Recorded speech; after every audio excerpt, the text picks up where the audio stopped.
Be ready. 15 seconds.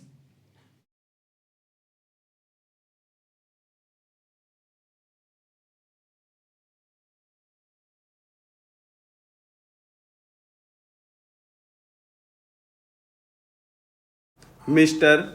Deputy Speaker, Sir, the recommendation on certain observations of the board with regard to the policy on children of our country is really speaking a very good outcome and a very good exercise. I have patiently heard the views on the policy as they were expressed by our Honorable Deputy Minister on the last day of the previous session. I also congratulated him for his attitude towards the children. But I would like to point out a few things on this national policy on children which is followed in other countries as well as in India. In India, perhaps it is a known fact, both from the point of view of religion and that of ancient thinking, that the child is treated as God. Usually, it is a common phenomenon both in the villages and the cities. This symbolizes our devotion to children. It also indicates our expectations and our dreams about children. I could really appreciate that when we were under the British rule, we could not evolve a suitable policy in relation to children with a view to improving their conditions. But we are now a free country. After taking oath as the Prime Minister of Free India, Jawaharlal Nehru never forget to mention something about the children of India whenever he spoke, whether on the occasion of Republic Day, Independence Day, or anything else. He thought that the country could have been built much more given sufficient care and they had been made to feel that they were partners in all our work. This was also the thinking of Lenin in Soviet Russia. Immediately after the revolution, Lenin used to speak about children on all occasions and say that they should be given due care.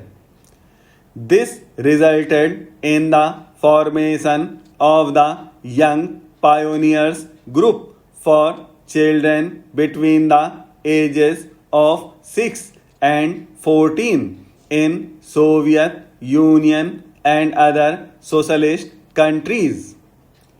In all the socialist countries, this group is recognized, engineered, financed, and administered by the governments and given highest priority in the matter of development. Similarly, measures have been undertaken recently in Iraq also. While I was there recently, I could see that they have adopted the same policy. The first priority is given to them by that country. In our country, many organizations do take care of the children. Voluntary organizations and the state governments do provide them with many facilities. The recommendations are very nice. If we read them, they appear to be much more constructive than even the young pioneer groups programs in the Soviet Union.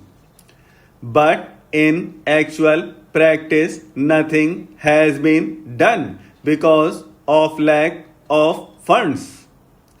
If everybody receiving a salary and paying income tax, wealth tax, gift tax, or vehicle tax is requested to participate in the endeavor to raise resources for children, nobody will object.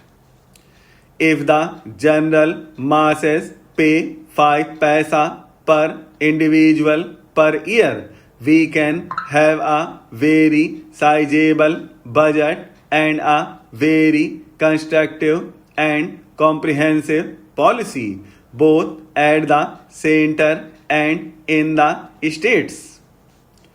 When a child grows into a young man, he talks of sports and games.